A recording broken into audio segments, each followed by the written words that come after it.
ഈരിക്കാടൻ ജോസെന്നും സ്പടിയൻ George സാറെന്നൊക്കെ പറയുന്ന പോലെ ഞാൻ ചിലപ്പോൾ മരണം വരെ അറിയപ്പെടുന്ന വാറൻ ഡേവി എന്നായിരിക്കും. അതിനകത്ത് എനിക്കൊരു ഡൗട്ടില്ല. കാരണം ഞാൻ പോകുന്ന വഴികളിലൂടെ മുഴുവൻ കേൾക്കുന്ന പേര് ഡേവി എന്നാണ്. ഇവന്റെ ഷെയർ 1 കോടി രൂപ അത് അവൻ തരും, മനസ്സിലായോ? അതാണ് ഡീൽ. ബൈചേട്ടൻ എന്ന് പറഞ്ഞാൽ എൻ്റെ എക്സ്ട്രീം ക്ലോസ് ഒരാളാണ്. ആ ബൈചേട്ടൻ്റെ ഒരു പേര് ഞാൻ പറയാൻ വിട്ടുപോയി ഒരു കഴിഞ്ഞൊരു ഇന്റർവ്യൂവിൽ. ആ മനുഷ്യനത് ഭയങ്കര ഹേർട്ടായെന്ന് പറഞ്ഞാൽ ഞങ്ങൾ സത്യം പറഞ്ഞാൽ അതിനുശേഷം ഫ്രീ ആയിട്ട് ഇതുവരെ മിണ്ടിയിട്ടില്ല. ഞാനിപ്പോഴും ഭയങ്കരമായിട്ട് റിഗ്രറ്റ് ചെയ്യുന്നു, മിസ് ചെയ്യുന്നു. ഞാൻ ഇപ്പോഴും കഴിഞ്ഞ ദിവസം കൂടി ഞാൻ സോറി മെസ്സേജ് അയച്ചു. ഓരോ ഇന്റർവ്യൂസ് കഴിച്ചിട്ട് ടെൻഷൻ അടിച്ചിട്ട് മദ്യപിച്ചിരിക്കുന്ന ആർട്ടിസ്റ്റിനെ ഞാൻ കണ്ടിട്ടുണ്ട്. അതായത് എൻ്റെ പൊന്നടാവ് എൻ്റെ വായിൽ അങ്ങനെ വന്നുപോയി. അല്ല ഞാൻ നിങ്ങൾ എന്നോട് ഇന്റർവ്യൂ ചെയ്തിരുമ്പോൾ അഭിനയിക്കില്ലേ? വെൽ പ്രിപ്പയർഡ് ആയിട്ട് നിങ്ങൾ സംസാരിക്കുന്നത് ഓരോ വാക്കുകളും വളരെ ശ്രദ്ധിച്ചാണ് ചോദിക്കുന്നതും പറയുന്നു. ഇതിനകത്ത് നിന്ന് എൻ്റെ ഒരു നാക്ക് പഠിച്ചു കഴിഞ്ഞാൽ അത് മതി ഞാൻ തീരാൻ. ജോഷി സാർ എന്നോട് പറഞ്ഞിട്ടുണ്ട്, എടാ നിനക്ക് ഇങ്ങനെ ഒരു പരിപാടി ഉണ്ടായിരുന്നു, ഞാൻ ഒട്ടും ചിന്തിച്ചില്ലെന്ന് പറഞ്ഞത്. ഇതൊന്നും പറയാത്ത ഒരാൾ കണ്ടു ചിരിച്ചെന്നുള്ളത് എൻ്റെ എല്ലാവരും രഞ്ജിയേട്ടന് ഇത് ഒട്ടും സർപ്രൈസ് അല്ലായിരുന്നു. കാരണം പുള്ളി നേരത്തെ എന്നെ ക്യാച്ച് ചെയ്തിട്ടുള്ള ഒരാളാണ്. ഇപ്പം മട്ടാഞ്ചേരിയിലൊക്കെ ചെന്ന് കഴിഞ്ഞാൽ എനിക്ക് കടി വരെ കിട്ടും. അതുപോലെ ക്രഷുള്ള ആണുങ്ങളുണ്ട്. എന്നെ അറിയാവുന്നവർ പറയും പണി സിനിമയിൽ ഞാൻ അഭിനയിച്ചിട്ടുള്ളത് പറയും. എന്നെ അറിയാവുന്നത് അത് റിയൽ ബോബി എന്ന് പറയുന്നവരുണ്ട്. അത് എന്നെ അറിയാവുന്നവർക്ക് എല്ലാവർക്കും അറിയാം. അല്ല, എൻ്റെ ലൈഫിൽ ഞാൻ അങ്ങനെ ട്രാവൽ ചെയ്തിട്ടുണ്ട്. പല ഏരിയയിൽ ഞാൻ ഇപ്പോൾ ഭീഷണിപ്പെടുത്തേണ്ട ലെവലിൽ വന്നിട്ടുണ്ട്. ലണ്ടനിലൊക്കെ പ്രോപ്പർട്ടി മേടിക്കുന്ന അറബ്സൊക്കെ ഞാൻ അവിടെ ഒരു ചിലപ്പോൾ എൻ്റെ ഇരിക്കുന്ന BMW X5 ആയിരിക്കും, അത് തികയാത്തവരുണ്ടാവും. അപ്പം നമ്മൾ ചിലപ്പോൾ ജീവാഗണൊക്കെ വാടകയ്ക്ക് എടുത്ത് പോയിട്ട് ഞാൻ ഡീലെടുത്ത് നടത്തിയിട്ടുള്ള കഥകളുണ്ട്. Make every wedding unforgettable. Joya Lucas, world's favorite jeweler. ചങ്കൂറ്റവും ആണത്വവുമുള്ള കഥാപാത്രം കൊണ്ട് കരിയർ തുടങ്ങുക, അതിന് വലിയ സ്വീകാര്യത കിട്ടുക, അത് ഒരു നടനെ സംബന്ധിച്ചിടത്തോളം ഒരു ചതിയാണ്. അതിനുള്ള പകർപ്പുകൾ പിന്നീട് ഉള്ള സിനിമകളിൽ അതുപോലെ തന്നെ കിട്ടിക്കൊണ്ടിരിക്കും. ബോബി കുര്യൻ അടുത്ത സിനിമയിലേക്ക് കടക്കുമ്പോൾ അതിനുള്ള പകർപ്പുകളാണോ കിട്ടിക്കൊണ്ടിരിക്കുന്നത്? സുമതി വളവിനെ പറ്റി സംസാരിക്കാൻ വാറൻ ഡേവിയായ ബോബിയാണ് ചേരുന്നത്. നമസ്കാരം. അങ്ങനെ ഒരു കുഴപ്പമുണ്ട്. വൺസ് ഒരു ആക്ടർ ആദ്യ സിനിമയിൽ തന്നെ അത്ര കണ്ട് എസ്റ്റാബ്ലിഷ്ഡ് ആവും ഒരു കൈൻഡ് ഓഫ് ക്യാരക്ടറിൽ. ഫോർ ഇൻസ്റ്റൻസ് ഇപ്പോൾ ജലജ എടുക്കുകയാണെങ്കിൽ ആദ്യ സിനിമയിൽ തന്നെ അവർ ദുഃഖപുത്രിയാവുന്നു, പിന്നീട് അങ്ങോട്ട് ദുഃഖപുത്രിയുടെ നിരകളാണ് വരുന്നുണ്ടോ? ഇപ്പോൾ ആണത്തവും ചങ്കൂറ്റവുമുള്ള വാറൻ ഡേവിയുടെ പകർപ്പുകളാണ് വരുന്നത്. ഒരുപാട് ക്യാരക്ടേഴ്സ് എനിക്ക് അങ്ങനെ വരുന്നുണ്ട്. പക്ഷേ ഞാൻ പണിക്ക് ശേഷം 4 സിനിമകളോളം ചെയ്തു. അതിൽ രണ്ടാമത്തെ സിനിമയാണ് സുമതി വളവ്. അതിൽ മൂന്നാമത് ചെയ്തൊരു ക്യാരക്ടർ ആശാൻ എന്ന് പറയുന്നത് ഒരു ഗസ്റ്റ് അപ്പിയറൻസ് ആണ്. അതിൽ ആറ്റിറ്റ്യൂഡുള്ളൊരു ക്യാരക്ടറാണ് അത്. പക്ഷേ എൻ്റെ അപ്പിയറൻസും കാര്യങ്ങളെല്ലാം വേറെ ജേണലിൽ പ്രസൻറ്റ് ചെയ്തൊരു സിനിമയാണ്. ഞാൻ ഒരു 60 വയസ്സുള്ള ഒരു പ്രൊഡ്യൂസറിൻ്റെ വേഷം. അതൊരു ചെറിയൊരു സീനിൽ വന്നു പോകുന്നതാണ്. പക്ഷേ ആ സിനിമയുടെ ഒരു വലിയ എലമെൻ്റാണ് ആ സീൻ. പിന്നെ ഞാൻ അഭിനയിച്ച സിനിമയാണ് ആഘോഷം. നരൻ ലീഡ് ചെയ്യുന്ന സിനിമ. അമൽ കെ ജോബി ഡയറക്റ്റ് ചെയ്യുന്ന സിനിമ. ഷൂട്ട് തീർന്നു, ഞങ്ങൾ പാലക്കാടായിരുന്നു. അതിൽ ഞാൻ ആക്ച്വലി പോസിറ്റീവ് ക്യാരക്ടർ, നരൻ്റെ കൂടെ ത്രൂ ഔട്ട് സഞ്ചരിക്കുന്ന ഒരു ഫ്രണ്ട്, അല്ലെ ഓൾ ഇൻ ഓൾ ആയിട്ടുള്ള ഒരു ക്യാരക്ടർ. എനിക്ക് അങ്ങനെ വന്നിരിക്കുന്നത്. ഇനി മറ്റൊരു സിനിമ നാദൃഷിക്കയുടെ മാജിക് മഷ്റൂംസ് ഫ്രം കഞ്ഞിക്കുഴി. അതിൽ ഞാൻ നായികയുടെ അപ്പൻ്റെ വേഷമാണ് ചെയ്യുന്നത്. അതായത് വിഷ്ണു ഉണ്ണികൃഷ്ണൻ ഹീറോ ആവുന്ന സിനിമ, നാദൃഷ ഡയറക്റ്റ് ചെയ്യുന്ന സിനിമ. അതിൽ അക്ഷയ ഉദയകുമാർ എന്ന് പറയുന്ന ഹീറോയിൻ്റെ ഫാദറിൻ്റെ വേഷമാണ് ഞാൻ ചെയ്യുന്നത്. അത് ടോട്ടലി ഡിഫറെൻ്റ് ആണ്. അത് വാറൻ ഡേവിയേ അല്ല, അതൊരു ഇമോഷണൽ ഡാഡാണ്, ഒരു ഇമോഷണൽ അപ്പൻ. അപ്പം പക്ഷേ എനിക്ക് വന്നിരിക്കുന്ന ക്യാരക്ടേഴ്സിൽ കൂടുതലും ഈ ആറ്റിറ്റ്യൂഡും നെഞ്ചു വിരിച്ചിരിക്കുന്ന അങ്ങനത്തെ ക്യാരക്ടർ. പോലീസ് വേഷങ്ങൾ ഒരുപാട് കൂടുതൽ വരുന്നുണ്ട്. അത് സ്വാഭാവികമാണ്. പക്ഷേ താങ്ക് ഗോഡ് എനിക്ക് വരുന്ന കഥാപാത്രങ്ങളിൽ എല്ലാ വേരിയൻറ്റും ഇപ്പോൾ വരുന്നുണ്ട്. അത് എനിക്ക് ഭയങ്കര ബ്ലെസ്സിങ് ആയിട്ട് എനിക്ക് ഫീൽ ചെയ്യുന്നു. ഇപ്പോൾ നമ്മുടെ പ്ലാനിലില്ലാത്തൊരു കാര്യമാണല്ലോ സംഭവിക്കുന്നത്. ഒട്ടും നമ്മൾ വിചാരിക്കാത്ത എൻ്റെ ലൈഫിൽ പ്രത്യേകിച്ച്. കാരണം ഞാൻ ഒരിക്കൽ പോലും ജീവിതത്തിൽ നടക്കാത്ത കാര്യമാണ്. നമ്മളിപ്പോൾ ഇന്റർവ്യൂ ചെയ്യുന്ന സമയം 12 കഴിഞ്ഞിരിക്കുന്നു, 12:30 രാത്രി. അപ്പം ഞാൻ എൻ്റെ ലൈഫിൽ ഇങ്ങനെ വർക്ക് ചെയ്തിട്ടില്ല. ഞാൻ എൻ്റെ ബിസിനസ്സിലോ ഒരിക്കൽ പോലും ഞാൻ എൻ്റെ 8 മണിയാകുമ്പോഴത്തേനും എൻ്റെ പരിപാടികൾ പോസ് ചെയ്യുന്നു. വർക്ക് ലൈഫ് ബാലൻസ് മൊത്തത്തിൽ തെറ്റാണ്, ടോട്ടലി താണെന്നില്ല. അപ്പം ഞാൻ പറഞ്ഞില്ല, ഞാൻ ചിന്തിക്കാത്തൊരു ലെവല് ആൾക്കാർ ഒരൊറ്റ സിനിമ കൊണ്ട് തന്നെ, പണി എന്ന് പറയുന്ന ഒരൊറ്റ സിനിമ കൊണ്ട് തന്നെ ഒരുപാട് ജനങ്ങൾ തിരിച്ചറിയുന്നു. ഞാനിതൊന്നും അനുഭവിക്കാത്തതും ചിന്തിക്കാത്തതുമായ ഒരു ലോകത്തേക്കാണ് ഞാൻ വന്നുപെട്ടത്. അത് ജോജു ജോർജിന് താങ്ക് യു.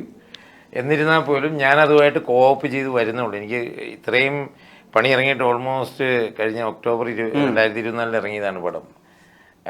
അതിൽ നിന്ന് ഞാൻ ഇതുവരെ മുക്തി നേടിയിട്ടില്ല. നേടിയില്ല. കാരണം എനിക്ക് ഓരോ ദിവസം കഴിയും തോറും എനിക്ക് കൂടുതൽ റെക്കഗ്നൈസേഷൻ ഞാൻ ഫീൽ ചെയ്യുന്നത്.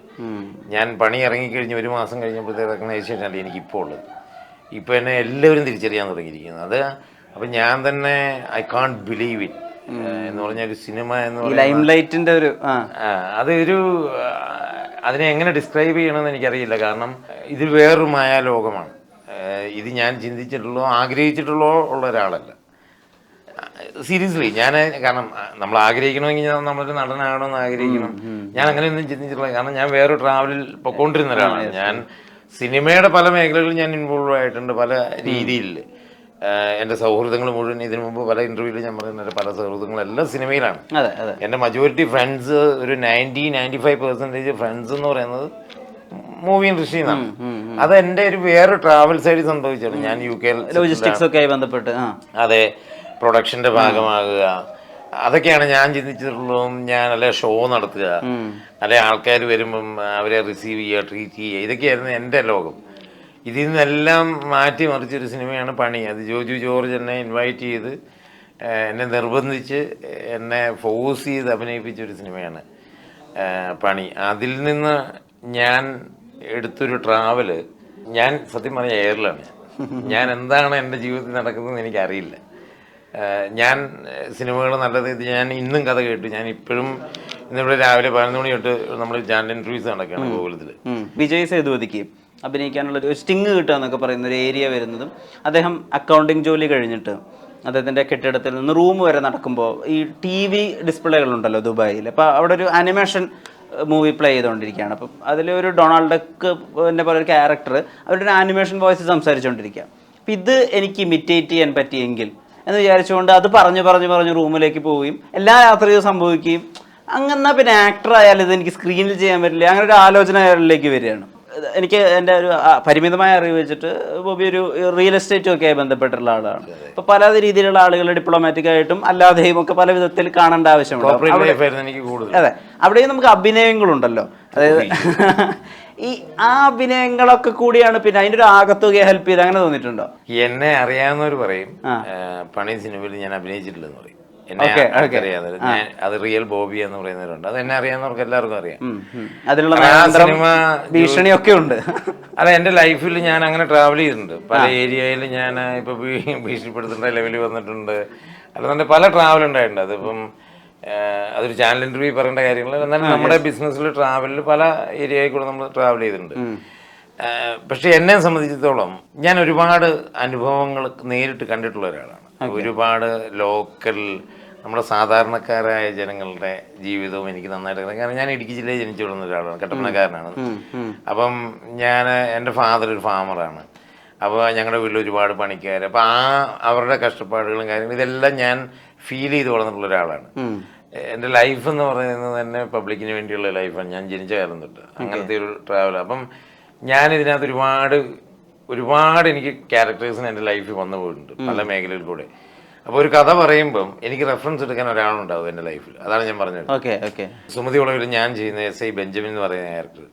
അപ്പോൾ അഭിലാഷ് പിള്ള ആ ഒരു ക്യാരക്ടറിനെ സൃഷ്ടിക്കുമ്പോൾ, അല്ലെ ഡയറക്ടർ വിഷ്ണു എന്നോട് അത് നരേറ്റ് ചെയ്യുമ്പോൾ എനിക്കൊരാളെ എനിക്ക് മനസ്സിൽ കാണാനുണ്ട്. SI ബെഞ്ചമിനെ പോലെ ഉള്ള ബെഞ്ചമിന്മാരെ ഞാൻ എൻ്റെ ലൈഫിൽ കണ്ടിട്ടുണ്ട്. അപ്പം പല സ്റ്റേഷനിലായിട്ടും അല്ലെങ്കിൽ കട്ടപ്പന സ്റ്റേഷനിലും ഒക്കെ എൻ്റെ ലൈഫിൽ കൂടെ. അപ്പം ഈസിയാണ് എനിക്ക് പെട്ടെന്ന് ക്യാച്ച് ചെയ്യാൻ. അതൊരുപാട് ഹെൽപ്പ് ചെയ്യും. പിന്നെ ഇതിനേക്കാളൊക്കെ ഉപരി ഞാൻ ഒരുപാട് ആക്ടേഴ്സിൻ്റെ കൂടെ ട്രാവൽ ചെയ്തിട്ട് ഇവരുടെ എല്ലാം ഷോട്ടുകളിലും കാരവനുകളിലും ഒക്കെ സമയം ചെലവഴിച്ച് ഇവരഭിനയിക്കുന്നതും ഒക്കെ കണ്ടിട്ടുള്ള ഒരാളാണ്. ഫ്രം ലാലേട്ടൻ ടിൽ ആര് വേണേലും, ജോജുവോ ആര് വേണേലും. അപ്പം ഞാനൊക്കെ ഇതിലൊക്കെ വരുന്നതിന് മുമ്പ് ഞാനിത് ഡേ ടു ഡേ കണ്ടുകൊണ്ടിരുന്ന ഒരാളാണ്. അപ്പോൾ ഇവരൊക്കെ ഇതിനെ അബ്സോർബ് ചെയ്യുന്നതും ടേക്ക് ചെയ്യുന്നതും ഒക്കെ ഞാൻ ഓട്ടോമാറ്റിക്കലി കണ്ട് മനസ്സിലാക്കിയ ഒരാളാണ്. ഇതിനേക്കാളൊക്കെ ഉപരി എനിക്ക് മലയാള ഈ സിനിമയിൽ ഇപ്പോൾ ജോജു വഴി കിട്ടിയ എൻട്രി പണിയിൽ എനിക്ക് ഒരുപാട് ബന്ധങ്ങൾ എന്ന് പറഞ്ഞാൽ എനിക്ക് നല്ല സൗഹൃദങ്ങളുള്ളതുകൊണ്ട് എന്നെ ഒരുപാട് ഹെൽപ്പ് ചെയ്യുന്നത്. കാരണം ഇവരാരും ചിന്തിക്കാത്തൊരു മേഖലയിലാണ് ഞാൻ വന്നിരിക്കുന്നത്. അപ്പം ഇവിടെ നിനക്ക് ഇങ്ങനെ ഒരു പരിപാടി ഉണ്ടോയെന്ന് ചോദിച്ച ഒരുപാട് പേരുണ്ട് എന്നെ അറിയാവുന്നത്. ഉദയകൃഷ്ണ നമ്മുടെ റൈറ്റർ ഉദയേട്ടൻ എന്നെ 2008 തൊട്ട് അറിയാവുന്ന ഒരാളാണ്. ഞങ്ങൾ UK ക്രിസ്ത്യൻ ബ്രദേഴ്സ് എന്ന സിനിമ ഷൂട്ട് ചെയ്യണം. പണി എന്ന് പറയുന്ന സിനിമ കണ്ടിട്ട് എന്നെ വിളിച്ചിട്ട് ചോദിച്ചു, എടാ ഭൂമി നിനക്ക് ഞാൻ ക്രിസ്ത്യൻ ബ്രദേഴ്സിലൊരു സീനിൽ അഭിനയിക്കാൻ പറഞ്ഞപ്പോൾ നീ ഓടുമായിരുന്നു, ഇത് നീ എന്തോ കാണിച്ചു വെച്ചിരിക്കുന്നത്. ജോഷി സാർ എന്നോട് പറഞ്ഞിട്ടുണ്ട്, എടാ നിനക്കിങ്ങനെ ഒരു പരിപാടി ഉണ്ടായിരുന്നു, ഞാൻ ഒട്ടും ചിന്തിച്ചില്ലെന്ന് പറഞ്ഞത്. ഇതൊന്നും പറയാത്ത ഒരാൾ കണ്ടു ചിരിച്ചെന്നുള്ളത് എൻ്റെ എല്ലാവരും രഞ്ജിയേട്ടൻ ഇത് ഒട്ടും സർപ്രൈസ് അല്ലായിരുന്നു. കാരണം പുള്ളി നേരത്തെ എന്നെ ക്യാച്ച് ചെയ്തിട്ടുള്ള ഒരാളാണ്. അപ്പം അതാണ് രഞ്ജിയേട്ടൻ എന്നോടുള്ള ഞങ്ങൾ തമ്മിൽ അടുക്കാനും ഉള്ള കാര്യങ്ങളൊക്കെ ഓരോ മൊമെൻറ്റ്സിലുള്ള ഞങ്ങളുടെ കോൺവെർസേഷൻസും തമാശകളും ഒക്കെ രഞ്ജിയേട്ടൻ പെട്ടെന്ന് ക്യാച്ച് ചെയ്യും. നമ്മൾ ഓരോ കാര്യങ്ങൾ എടുക്കുന്നതും ഓരോ കാര്യങ്ങൾ ഡീൽ ചെയ്യുന്നതൊക്കെ. അപ്പം ഇതെല്ലാം എനിക്ക് എല്ലാ രീതിയിലും ടോട്ടലി ഭയങ്കര ഹെൽപ്ഫുള്ളാണ്. പിന്നെ ഞാൻ പറഞ്ഞില്ലേ, ഞാനൊരു ലൈഫിൻ്റെ ഒരു ട്രാവൽ കഴിഞ്ഞിട്ട് almost I am 47, happy to say. അപ്പം നമ്മളിതിനെ പറയുന്നത് നമ്മളൊരു ലോകത്തിൻ്റെ ഒരു ട്രാവൽ ഒക്കെ കഴിഞ്ഞിട്ട് ഇങ്ങനൊരു അവസ്ഥയിൽ എത്തിച്ചേർന്നിരിക്കുകയാണ്. അപ്പം ഞാൻ ആക്ച്വലി എവറി മൂമെൻറ്റ് ഞാൻ എൻജോയ് ചെയ്യാണ്. കാരണം ഞാൻ എൻ്റെ സൗഹൃദങ്ങളുടെ ഇടയിലൂടെ ഞാനിപ്പോൾ ട്രാവൽ ചെയ്യാണ്. ആക്സിഡൻ്റലി എൻ്റെ പല സുഹൃത്തുക്കളുടെയും കൂടെ ഞാൻ വർക്ക് ചെയ്യാണ് ഇപ്പോൾ. അത് ഭയങ്കര രസകരമായ ആക്ടർ. കാരണം അവരുടെ പല ലൊക്കേഷനും ഞാൻ നീയാണ് ഇൻവേഷൻ ചെയ്യുന്നത്, അത് ശരി എന്ന് പറഞ്ഞ് പിന്നെ അവിടെ ഒരു എന്നാ പറയുന്നത്, ദർ ഇസ് നോ ഗ്യാപ്പ്. ഭയങ്കര ഫ്രണ്ട്ലി ആയിട്ടുള്ള ഒരു കാര്യം. എനിക്ക് അവിടെ ഒരു സ്വീകാര്യത കിട്ടുന്നതുകൊണ്ട് എനിക്ക് ഒരിടത്തും ടെൻഷനില്ല.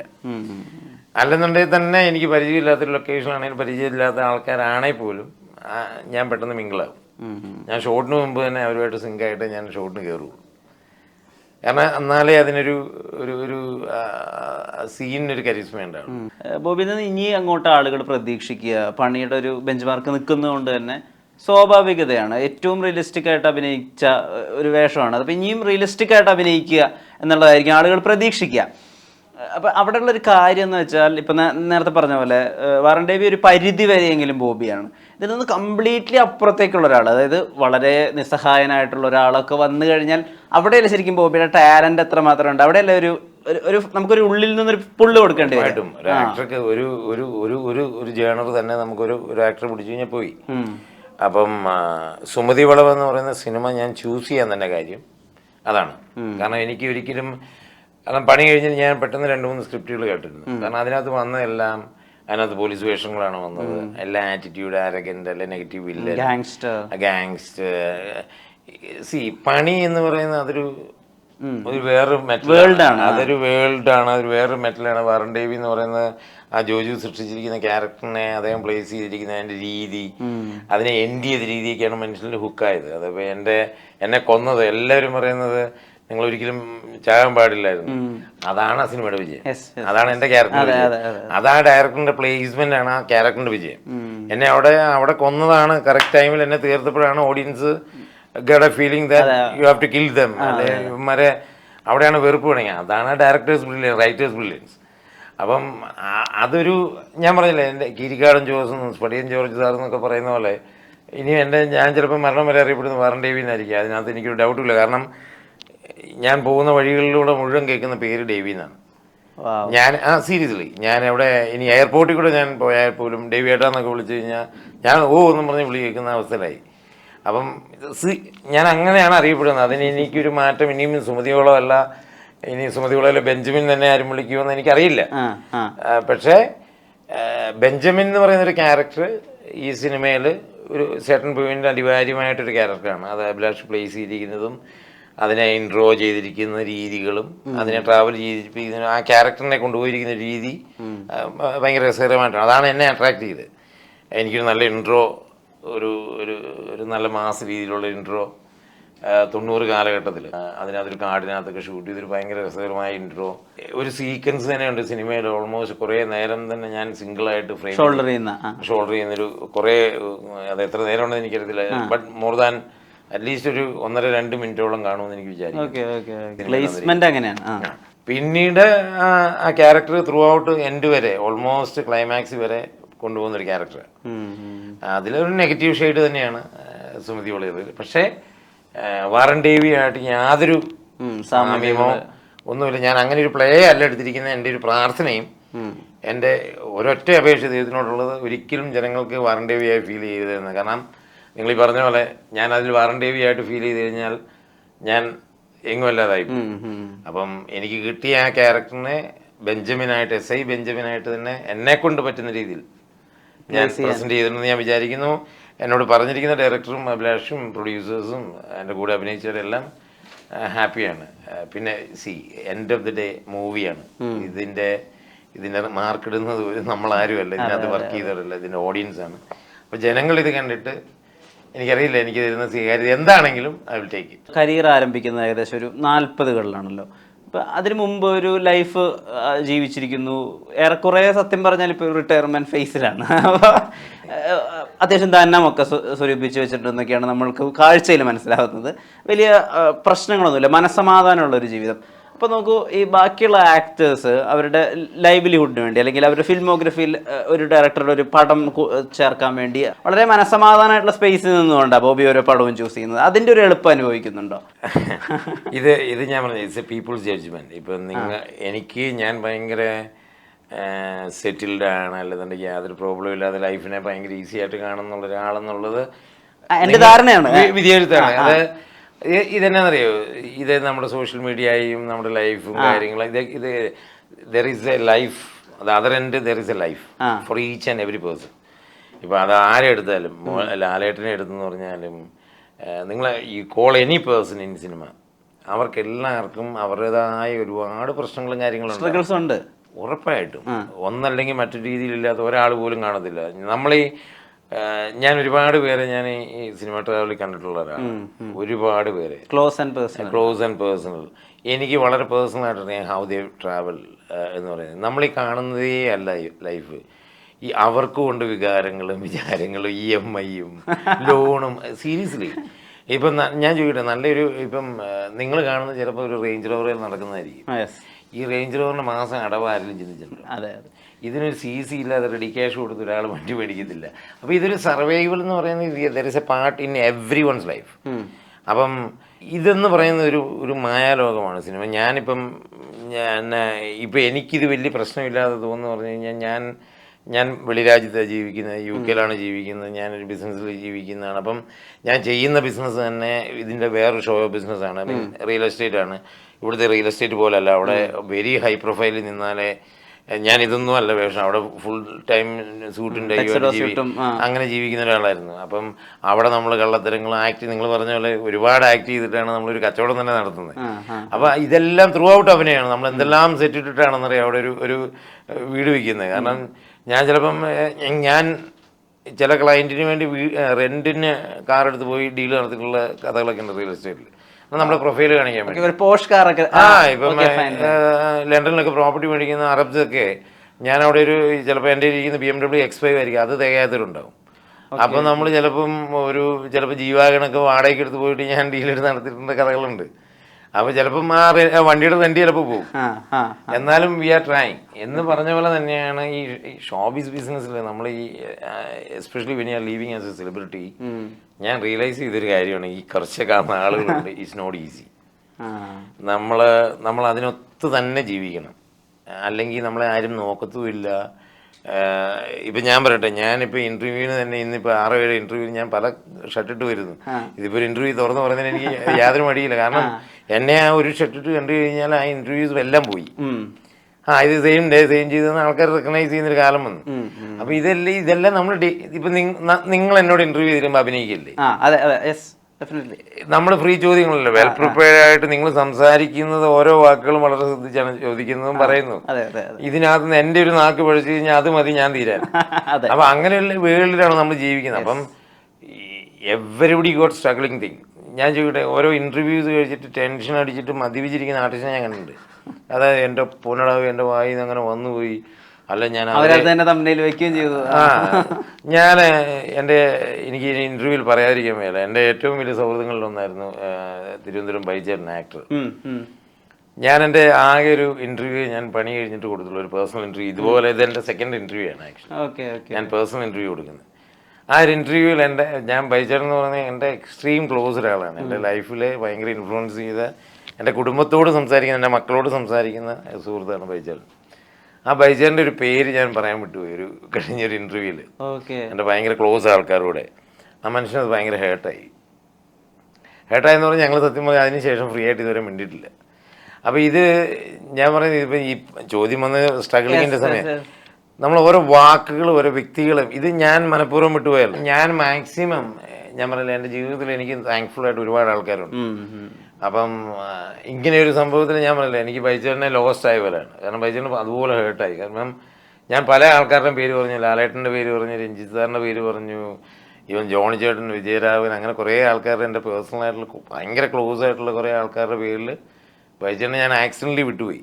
ഞാനിപ്പോഴും ഭയങ്കരമായിട്ട് റിഗ്രറ്റ് ചെയ്യുന്നു, മിസ് ചെയ്യുന്നു. ഞാൻ ഇപ്പോഴും കഴിഞ്ഞ ദിവസം കൂടി ഞാൻ സോറി മെസ്സേജ് അയച്ചു. പക്ഷേ പുള്ളിക്ക് അത് അക്സെപ്റ്റ് ചെയ്യാൻ പറ്റും. പക്ഷേ ബൈജേട്ടൻ ഫൈനാണ്, ഞങ്ങൾ ചക്കരയുടെയാണ്. ചിലപ്പോൾ എൻ്റെ വൈഫൊക്കെ അത് വിളിച്ച് സംസാരിക്കുന്ന ആളാണ് ബൈജേട്ടൻ. അപ്പം ഞാൻ പറയാം, അപ്പം ഈ ഓരോ കാര്യങ്ങളും നമ്മൾ ഓരോ ഇൻ്റർവ്യൂ എടുക്കുന്നത്, നമ്മൾ സംസാരിക്കുന്നത്, നടക്കുന്നത്, ഇരിക്കുന്നത്, ഇനി ഒരാളോട് നമ്മൾ ചോദിക്കുന്ന ചോദ്യം നമുക്ക് ഇറിറ്റേറ്റഡ് ആണെങ്കിൽ പോലും നമുക്ക് റെസ്പോണ്ട് ചെയ്യാൻ പറ്റാത്ത ജീവിതമാണ്. കാരണം ഞാൻ ചോദിക്കട്ടെ, നിങ്ങളിപ്പോൾ ഒരു വല്ലാത്തൊരു രീതിയിലൊരു ചോദ്യം ചോദിച്ചു കഴിഞ്ഞാൽ ആസ് എ പൗരൻ ഞാൻ ചിലപ്പോൾ റിയാക്ട് ചെയ്യും. എൻ്റെ റിയാക്ഷൻ മതി നിങ്ങൾക്ക് ഈ സമൂഹം മുഴുവൻ ഞാൻ ഇല്ലാതായ.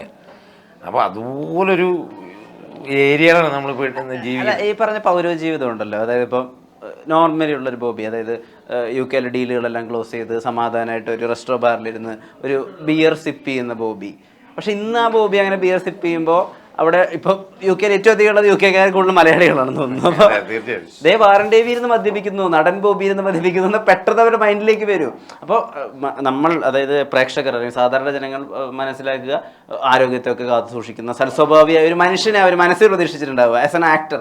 അപ്പോൾ അത് ഈ പറഞ്ഞ പോലെ പൗരജീവിതത്തെ ബാധിക്കില്ലേ? ഇപ്പം അങ്ങ് ചോദിച്ചില്ല, ഞാനൊരു റെസ്റ്റോ ബാറിൽ ഞാൻ ഇന്നും ഈ ഇൻ്റർവ്യൂവിന് മുമ്പ് ഞാൻ ബിയർ കഴിച്ചിട്ട് ഞാൻ ഇൻ്റർവ്യൂ, കാരണം എനിക്ക് I like to be genuine. ഞാൻ ഒരു സത്യസന്ധനാണെന്നോ അല്ല, ഇങ്ങനെ ഒരു മനുഷ്യനില്ല ലോകത്ത്.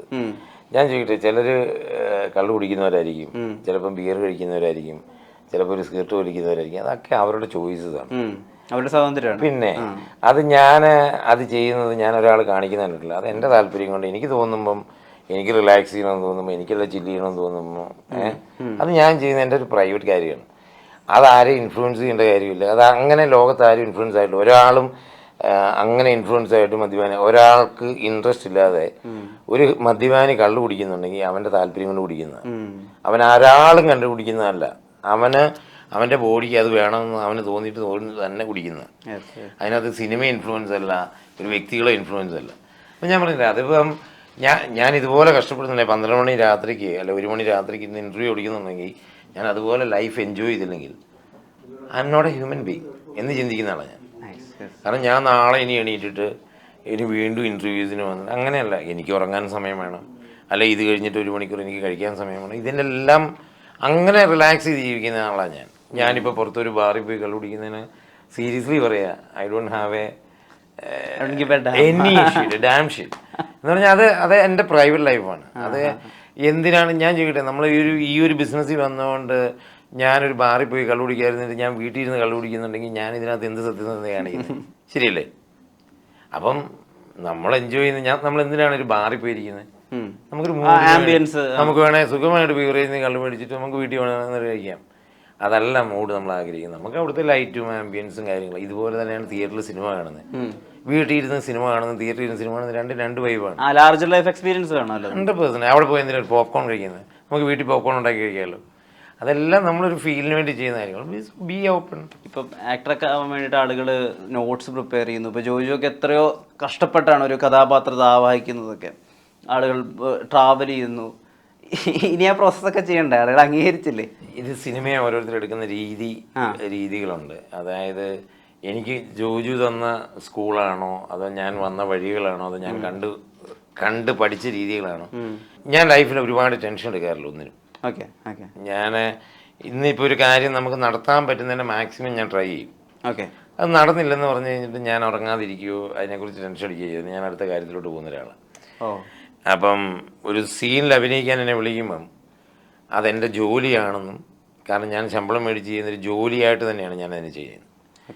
അപ്പം ഞാൻ അവിടെ വന്നിട്ട് എൻ്റെ പ്രിപ്പറേഷനോ കാര്യങ്ങളോ ഒന്നുമല്ല. അതിനെ മനസ്സിലാക്കുന്ന ആ ആക്ടിങ് ജോലിയോട് ഒരു ഒരു ഒരു 50% കൂറ് പുലർത്തിയാൽ നല്ലൊരു നടനാകാൻ പറ്റുമെന്ന് വിശ്വസിക്കുന്ന ഒരാളാണ് ഞാൻ. അത് ചെയ്യാത്തവരാണ് പലരും താഴോട്ട് പോകുന്നത്. കാരണം ആക്ടിങ് അതാണ്, ഒരാൾ പറഞ്ഞു തരുന്നത് മനസ്സിലാക്കി അതിനൊരു അനുഭവമായിട്ട് എടുത്ത് എല്ലാവരും വിഷ്വലൈസ് ചെയ്യുക. നമ്മൾ ഈ സീനിൽ അങ്ങനെ ഒരു അനുഭവം വന്നാൽ എന്ത് ചെയ്യും, അതൊരു പ്രിപ്പറേഷനാണ്. പലരും പരീക്ഷയ്ക്ക് പല രീതിയിലാണ് പഠിക്കുന്നത്. ഒറ്റ വായിച്ച് പഠിക്കുന്നവരുണ്ട്, ചിലപ്പോൾ എഴുതി പഠിക്കുന്നവരുണ്ട്. എന്ന് പറഞ്ഞാൽ ആ മോഡിലായിരിക്കും. പക്ഷെ ഞാൻ കണ്ടിരിക്കുന്ന പലരും, ഇപ്പം ലാലേട്ടൻ, എന്ത് ക്ലാസ്, എന്ത് ഇത്, നമ്മളോട് ചിരിച്ച് കളിച്ചിരുന്നിട്ട് ഷോട്ട് പറയുമ്പോൾ കരയുന്ന സീനാണ്, നേരെ പോയി നമ്മൾ കരയുന്നതാണ്. അത് കണ്ട് നമ്മളിരുന്ന് കരഞ്ഞു പോകും. ഈ പുറമേ കൊണ്ട് UK കാരനാകുമ്പോഴും ഉള്ളിൽ വളരെ നാടനായ ഒരു മനുഷ്യനുണ്ട് എന്നാണ് ഞാൻ വിചാരിക്കുന്നത്. ചിലപ്പോൾ അതായിരിക്കും ആളുകൾക്ക് ഈ ഒരു ഇഷ്ടം വരുന്നത്. ആ ഒരു ഫയർ ഉണ്ടല്ലോ, നാടനാവുക എന്നാൽ നടനാവുക. ഞാൻ ഇടയ്ക്ക് നാട്ടിൽ വന്നിട്ട് ശരിക്കും തന്നെ നാടനാവാറുണ്ടായിരുന്നു ഒരു കാലത്തൊക്കെ. പഴയ ഒരു കാലഘട്ടത്തിലൊക്കെ ഞാൻ നാട്ടിൽ വന്ന് ശരിക്കും എൻജോയ് ചെയ്യുമായിരുന്നു. ശരിക്കും തൂവാനത്തുമ്പികൾ പോലെ ലൈഫുണ്ട്.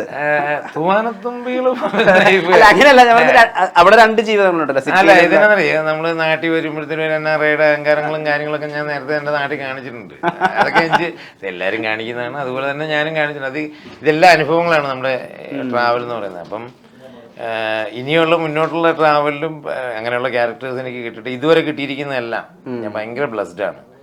അതിനകത്ത് ഞാൻ ചൂസ് ചെയ്യാതൊന്നുമല്ല, എനിക്ക് വന്നു ചേർന്നിരിക്കുന്ന ക്യാരക്ടേഴ്സാണ്. അപ്പം അതുപോലെ കുറേ ക്യാരക്ടേഴ്സ് ഒരുപാട് പേര് ഇപ്പോൾ ചിന്തിക്കുന്നുണ്ട്. അപ്പോൾ അതുകൊണ്ട് മലയാള സിനിമയിൽ കുറച്ചുകൂടി ഒന്ന് ട്രൈ ചെയ്യാമെന്ന് ഞാൻ വിചാരിക്കുന്നു. എനിക്കറിയാവുന്ന ആൾക്കാരെല്ലാം പറഞ്ഞു കുറച്ചൊന്ന് ട്രൈ ചെയ്യും, there is a space for you. അത് ഇന്റർവ്യൂ അവസാനിപ്പിക്കുമ്പോൾ ഒരു കാര്യം എന്തായാലും ചോദിക്കണം. Are you aware of the female following after Pani? I do means then a kind of followers I get, ഇപ്പം the kind of respect I get from when ഞാനിപ്പോൾ ഒരു പബ്ലിക്കിൽ കയറി ചെല്ലുമ്പം എനിക്ക് ഭയങ്കര അതെന്താണെന്ന് ചോദിച്ചു കഴിഞ്ഞാൽ ആ ക്യാരക്ടറിൻ്റെ പവറാണ്. വാറൻ ദേവി എന്ന് പറയുന്നത് ചില ഒത്തിരി സ്ത്രീകൾ എന്നോട് തന്നെ പറഞ്ഞിട്ടുണ്ട്, നിങ്ങളെപ്പോൾ ഒരാൾ നമുക്കൊരു ലൈഫിൽ ഒരു പ്രശ്നം വരുമ്പോൾ വിളിക്കാൻ ഉണ്ടെങ്കിൽ എന്ന് ആഗ്രഹിച്ചു പോകുന്നൊരു ക്യാരക്ടറാണെന്ന് ഒരുപാട് പേര് പറഞ്ഞു. ആണെങ്കിൽ അതുപോലെ തന്നെ ഈക്വലൻ്റാണ്, സ്ത്രീകളെക്കാൾ കൂടുതൽ പുരുഷന്മാരാണ്. ഇപ്പം മട്ടാഞ്ചേരിയിലൊക്കെ ചെന്ന് കഴിഞ്ഞാൽ എനിക്ക് കടി വരെ കിട്ടിയിട്ടുണ്ട്.